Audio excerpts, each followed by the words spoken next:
সবাই কেমন আছেন? আশা করি ভালো আছেন। তোমাদের তন্নি আপু চলে এসেছে নতুন একটি গল্প নিয়ে। চলুন শুরু করি। আমি বললাম, ভাই, আমি যা করছি তুই আমাকে তা করতে দে। আমি অনেক দিনের উপোস। তোর দুলাভাই আমাকে অনেক দিন ধরে কিছু দেয় নাই। আমি খুব ক্ষুধার্ত, আমি খুব পিপাসিত। ভাই, তুই আমাকে একটু শান্তি কর। আমি তোর কাছ থেকে একটু শান্তি চাই। সে বলল, আপু, আমি তোমার আপন ছোট ভাই। আমি বললাম, ছোট ভাই তো কি হয়েছে?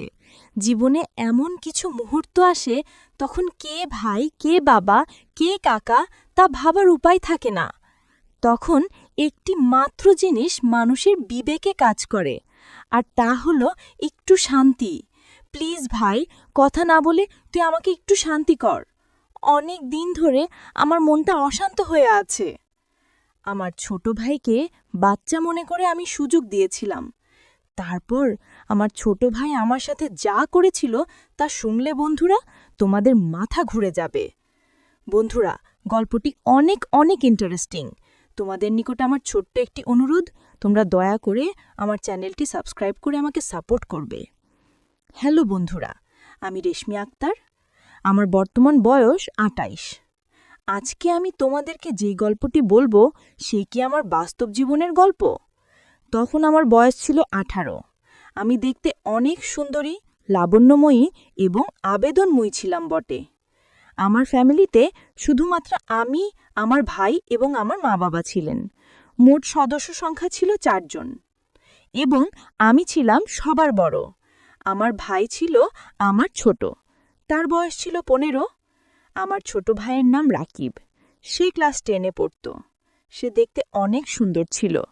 আমি তাকে খুব ভালোবাসতাম এবং স্নেহ করতাম। তাকে দেখতে একেবারে নায়কের মতো চেহারা ছিল। তাকে দেখলেই আমার অন্য কিছু করতে মন চাইত না। আমাদের পরিবারের সবাই খুব সুন্দর ছিল। আমি যেমন সুন্দরী ছিলাম, আমার ভাইও আমার মতোই সুন্দর ছিল। আমার মা বাবাও অনেক সুন্দর ছিল।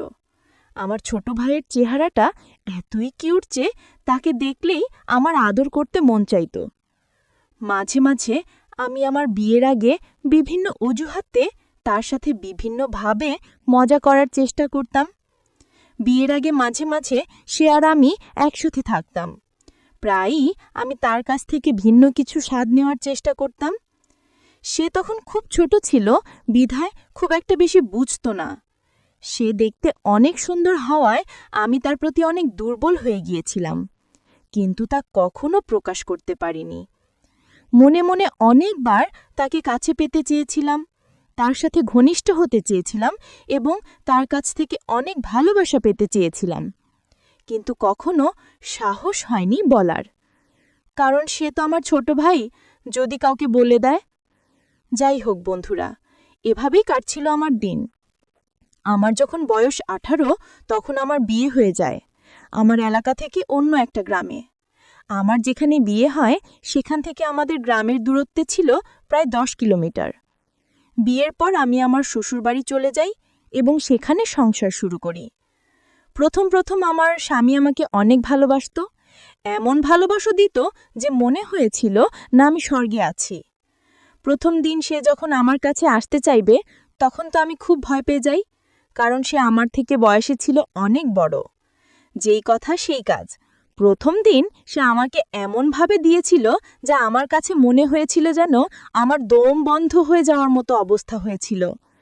বিয়ের ২-১ মাস আমার খুব ভালো লাগছিল, সে আমাকে খুব স্নেহে রাখছিল।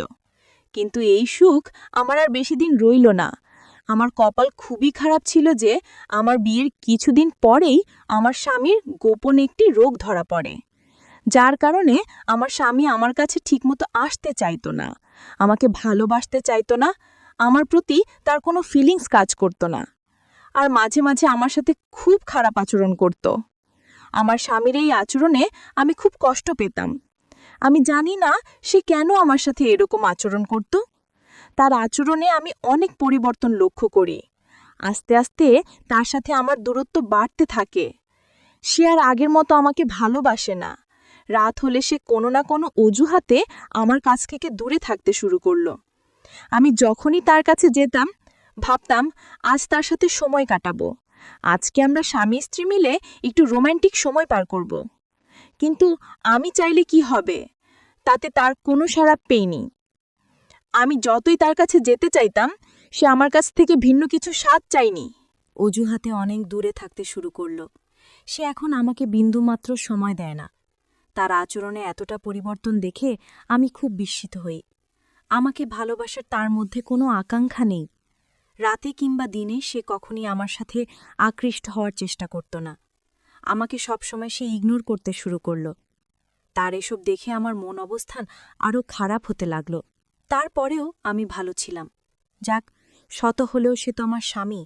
আজ আমাকে ভালোবাসে না, কিন্তু কাল তো ভালোবাসবে। একদিন আমি ভাবলাম, যেহেতু তার আমার প্রতি কোনো টান নেই, আজকে তাহলে আমি তাকে আমার প্রতি আকৃষ্ট করার জন্য তাকে আমি নিজেই উদ্বুদ্ধ করব। আজকে আমি তার কাছ থেকে আমার অধিকার আদায় করে নেব। সেদিন রাতে আমি অনেক চেষ্টা করার পরেও তার কাছ থেকে আমি কোনো রেসপন্স পাইনি। সেদিন রাতে আমি অনেক কষ্ট পেয়েছিলাম। কষ্ট পেয়ে আমি চুপ করে আমার রুমের একপাশে বসেছিলাম। হঠাৎ টেবিলের মধ্যে একটি ডাক্তারের রিপোর্ট দেখতে পেলাম। রিপোর্ট দেখে আমার মাথা ঘুরে শুরু করল। সেখানে পরিষ্কার করে লেখা ছিল যে আমার স্বামীর বিশেষত্ব নষ্ট হয়ে গেছে। সে আর কোনোদিন আমাকে সুখ দিতে পারবে না। রিপোর্ট দেখে আমি কি করব বুঝে উঠতে পারছিলাম না। কারণ আমার স্বামীর বিশেষত্ব নষ্ট হয়ে গেছে। এখন আমি কোন আশায় থাকব? কিভাবে আমি তার সংসার করব? তার যে সমস্যা, সে তো আর কোনোদিন আমাকে সুখ দিতে পারবে না। আমি আমার জীবনের কথা ভাবতে ভাবতে অনেক কান্না করেছিলাম। এখন আমার কি হবে? কারণ আমার সবে বিবাহিত জীবন শুরু। স্বামীর ভালোবাসা, আদর, সোহাগ ছাড়া আমি কিভাবে থাকব? স্বামীর আনন্দ সুখ না নিয়ে আমি কোনোভাবেই থাকতে পারব না। এই ভেবে আমি অনেক কান্না করতে থাকি, কিন্তু কাউকে কিছুই বলতে পারি না। মনে মনে ভাবলাম, এভাবে আমি আর স্বামীর সংসার করব না। যেই স্বামী আমার মন বোঝে না, যে আমাকে ভালোবাসা দিতে না পারুক, অন্ততপক্ষে মনের একটু শান্তি তো দেবে। তাই স্থির করলাম, আমি আমার বাপের বাড়ি চলে যাব। তারপর একদিন আমার ছোট ভাই আমাদের শ্বশুরবাড়িতে আসে বেড়াতে।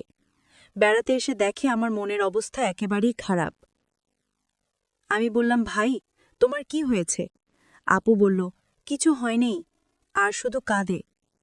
আমার ছোট ভাই ভেবেছিল মনে হয় আব্বু আম্মুর কথা মনে পড়ছে, তাই আপু কাঁদে। তারপর আমার এই অবস্থা দেখে আমার ছোট ভাই আমার স্বামী এবং আমার শ্বশুর শাশুড়ির কাছ থেকে বলে আমার বাড়িতে নিয়ে আসে। আমি আমার বাপের বাড়িতে এসে সবসময় নীরবে বসে থাকি আর সবসময় টেনশনে থাকি। আমি টেনশনে অনেক শুকিয়ে গিয়েছিলাম। আমার চোখের নিচে কালো দাগ হয়ে গেছে।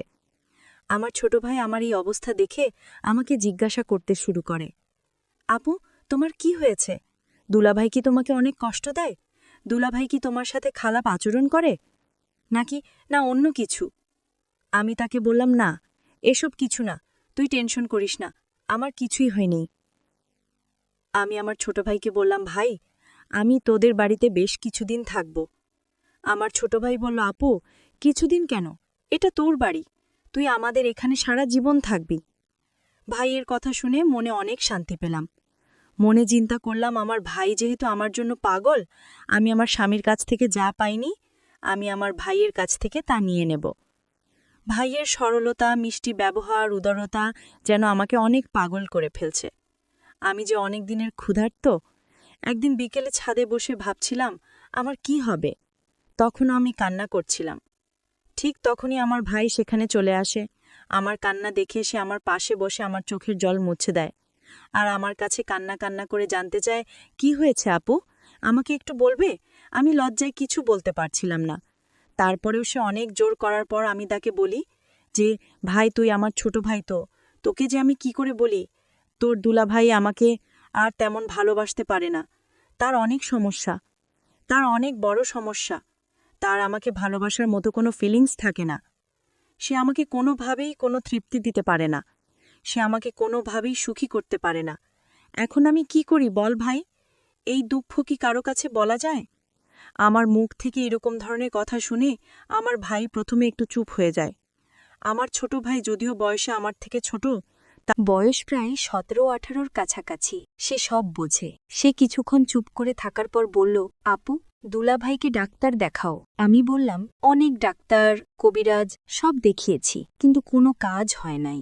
বিয়ের আগেও নাকি তার এইরকম সমস্যা ছিল। তারপর অনেক ডাক্তার দেখিয়ে সে কোনোরকম ভালো হয়েছিল, কিন্তু ডাক্তার বলে দিয়েছিল যে আপনার যদি পরবর্তীতে এরকম সমস্যা হয় তাহলে আর ভালো হওয়ার সম্ভাবনা নেই। আমি আমার ছোট ভাইকে বললাম, ভাই, সে আর কোনো দিনও আমাকে সেই সুখ দিতে পারবে না। আমার কথা শুনে তারও মন খারাপ হয়ে গেল। আমি মনে মনে ভাবছিলাম, এই সুখ এবং ভালোবাসা যদি আমি আমার ভাইয়ের কাছ থেকে পাই তাহলে অনেক ভালো হবে। তাই আমি একটি পরিকল্পনা করে কান্না করতে করতে আমি তাকে ধরার চেষ্টা করলাম। সে একটু লজ্জা পেল, কিন্তু কিছু বলল না। সে আমাকে বলল, দেখো আপু, তুমি এত টেনশন করো না, দেখি কি করা যায়। তার এই কথা শুনে আমি বললাম, কি আর দেখবে, তুমি আমার সুখ কি তুই এনে দিতে পারবি? আমি এভাবে থাকতে পারবো না। স্বামীর ভালোবাসাটা আমার খুব জরুরি। ভাই, তুমি এসব বুঝবে না। এভাবে থাকতে আমার অনেক কষ্ট হয়। সে আর কিছু না বলে আমাকে নিয়ে নিচে চলে আসে নাস্তা করার জন্য। আমরা নাস্তা করলাম এবং অনেক গল্প করলাম। আমি মনে মনে ভাবছিলাম, আমার ভাই হয়তো আমাকে নিয়ে কিছু ভাবতে শুরু করেছে। তাই আমি অনেক আনন্দ পেলাম। এরপর থেকে আমি আমার ভাইয়ের কাছাকাছি থাকতে শুরু করলাম। রাত হলে সে আমাকে সান্ত্বনা দেওয়ার জন্য সে আমার কাছে থাকত। আমি তো আমার ভাইকে ছোট বাচ্চা মনে করতাম, আর সেও আমার কাছাকাছি থাকতে পছন্দ করত। প্রতিদিন রাতে আমি আর আমার ছোট ভাই একসাথে ঘুমাই, কিন্তু আমার তো রাতে ঘুম আসত না, শুধু চোখে মনে অন্য কিছুর বাসনা। চোখের আমার পাশে আমার আপন ছোট ভাই শুয়ে রয়েছে। মাঝে মাঝে তার প্রতি লোভ চলে যায়। ভাইয়ের যৌবনের প্রতি আমার লোভ চলে যায়। মনে হচ্ছে যেন আমি মোম আর সেই আগুন। তার পাশে শুতে আমি যেন গলে যাচ্ছি এবং তাকে বারবার ছোঁয়ার চেষ্টা করছি, কিন্তু মনের মধ্যে কিছুটা ভয় করছিল। কিছুক্ষণ পর আমি অনুভব করলাম আমার ছোট ভাই ঘুমিয়ে পড়ল, কিন্তু আমার তো ঘুম নাই। যখন অনুভব করলাম সে ঘুমিয়ে পড়েছে, তখন আমি তাকে নিয়ে এক অন্যরকম অনুভূতি নেয়ার চেষ্টা করলাম। আমি যখন তাকে নিয়ে অন্যরকম কিছু করছিলাম, তখন আমি লক্ষ্য করলাম সে ঘুম থেকে উঠে গেছে। সে ঘুম থেকে উঠে বলল, আপু, তুমি আমার সাথে কি করছো? আমি বললাম, ভাই, আমি যা করছি তুই আমাকে তা করতে দে। আমি অনেক দিনের উপবাস। তোর দুলাভাই আমাকে অনেক দিন ধরে কিছু দেয় নাই। আমি খুব ক্ষুধার্ত, আমি খুব পিপাসিত। ভাই, তুই আমাকে একটু শান্তি কর। আমি তোর কাছ থেকে একটু শান্তি চাই। সে বলল, আপু, আমি তোমার ছোট ভাই। আমি বললাম, ছোট ভাই তো কি হয়েছে? জীবনে এমন কিছু মুহূর্ত আসে তখন কে ভাই, কে বাবা, কে কাকা তা ভাবার উপায় থাকে না। তখন একটিমাত্র জিনিস মানুষের বিবেকে কাজ করে, আর তা হলো একটু শান্তি। প্লিজ ভাই, কথা না বলে তুই আমাকে একটু শান্তি কর। আমার ছোট ভাইকে আমি বাচ্চা মনে করে তার সাথে আমি একটু রোমান্টিক করতে গিয়েছিলাম। সে যখন প্রথম আমাদের ওখানে আক্রমণ করেছিল, তখন আমার কাছে মনে হয়েছিল আমার দম বন্ধ হয়ে যাচ্ছিল। আমার মনে হয়েছিল যেন একটি প্রলয়ঙ্করী ঘূর্ণিঝড় বয়ে গিয়েছিল। আমার সবকিছু দুমড়ে মুছড়ে ফেলে দিয়েছিল। সেদিন সে আমাকে অনেক সুখ দিয়েছিল বন্ধুরা। তার কিছুদিন পর বন্ধুরা, আমি আমার স্বামীকে ডিভোর্স দিয়ে দিই এবং আমি আমার ছোট ভাইকে স্বামীর মতো গ্রহণ করতে থাকি। বন্ধুরা, যে স্বামী না পারে কোনো মনের সুখ দিতে, না পারে অন্য কিছু, তার সাথে তো যাই হোক কেন সংসার হয় না। সবকিছু বাদ দিয়ে বন্ধুরা, এখন আমি আমার ছোট ভাইকে সবার অন্তরালে স্বামী রূপে গ্রহণ করে নিলাম। আমি জানি না আমার এই জীবন কতদিন চলবে। বন্ধুরা, আমি ভুল করছি নাকি ঠিক করছি তা আপনাদের উপর ছেড়ে দিলাম। নিশ্চয়ই আপনারা কমেন্ট করে জানাবেন বন্ধুরা।